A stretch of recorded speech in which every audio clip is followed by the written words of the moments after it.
இன்றைக்கி வீடியோவில் எல்லா வீட்லேயும் கண்டிப்பாக இருக்க வேண்டிய ஒரு மருந்து பொடியை பற்றி பார்க்கலாம் வாங்க. இது எங்கள் வீட்டில் A to Z பொடின்னு சொல்லுவோம். பிகாஸ் எந்த ஒரு body pain, stomach pain, fever எதாக இருந்தாலும் ஃபஸ்ட்டு என் குழந்தைகளுக்கும் ஹஸ்பண்டுக்கு எனக்கு கூட நான் இதை தான் ஃபஸ்ட்டு எடுத்துப்பேன். ஃபஸ்ட்டு ஓமத்தை ஒரு அரை கப் ஓமத்தை வறுத்துக்கோங்க. நெக்ஸ்ட் இது கருஞ்சீரகம் எல்லாமே லைட்டாக கொஞ்சம் சூடு வர வறுத்தா போதும். நெக்ஸ்ட்டு வெந்தயம் அது மட்டும் 2 கப்பு இது ஒரு கப்பு எடுத்திங்கன்னா அது 2 கப்பு எடுத்துக்கோங்க. மூணையுமே ஒன்றாவே போட்டு மிக்சியில் கொரன்னு அரைச்சி வச்சுக்கலாம். எந்த ஒரு பெயினாக இருந்தாலுமே இது ஒரு ஸ்பூன் எடுத்து வாயில் போட்டு வார்ம் வாட்டர் குடிச்சிட்டிங்கனாலே போதும். 1 மணி நேரம் 2 மணி நேரத்துலேயும் நல்ல ரிலீஃப் கிடைக்கிது. பாடி பெயின், ஸ்டொமக் பெயின், அஜீரணம், அப்புறம் நீர்க்கடுப்பு, இந்த சம்மரில் வர நீர்க்கடுப்பு எல்லாத்துக்குமே இந்த ஒரு மருந்து போதும்.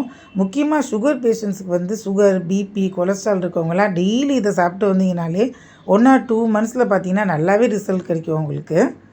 வெயிட் லாஸ்க்கு மெயினாக ரொம்ப யூஸ் ஆகும். நான் டெய்லி நைட்டு ஒரு ஸ்பூன் எடுத்து வார்ம் வாட்டரில் குடிச்சிட்டு படுப்பேன். நல்லாவே வெயிட் எனக்கு ரெடியூஸ் ஆகிருக்கு. பொன் குழந்தைகளுக்கு பார்த்திங்கன்னா அந்த பீரியட்ஸ் சமயத்தில் வரக்கூடிய பெயினுக்கும் இது ரொம்ப நல்லாயிருக்கும். 3 days டெய்லி ஒரு ஸ்பூன் கொடுத்துட்டு வந்தீங்கனாலே போதும். நல்லா ரிலீஃபாக இருக்கும் உங்களுக்கு.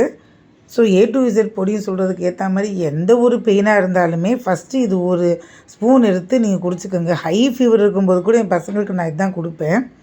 ஸோ எல்லா வீட்லேயும் இருக்கக்கூடிய ஒரு பெஸ்ட்டு மருந்துனால் இது தான். ஸோ வீட்டில் ட்ரை பண்ணி பாருங்கள். இதை அரைச்சி வெளியே கூட நீங்கள் வச்சுக்கலாம். உள்ளே ஃப்ரிட்ஜில் வைக்கணும்லாம் கிடையாது. ஸோ எல்லா வீட்லேயும் எது இருக்கோ இல்லையோ இந்த மருந்து கண்டிப்பாக இருக்க வேண்டியது. ட்ரை பண்ணி பாருங்கள். தேங்க்ஸ் ஃபார் வாட்சிங்.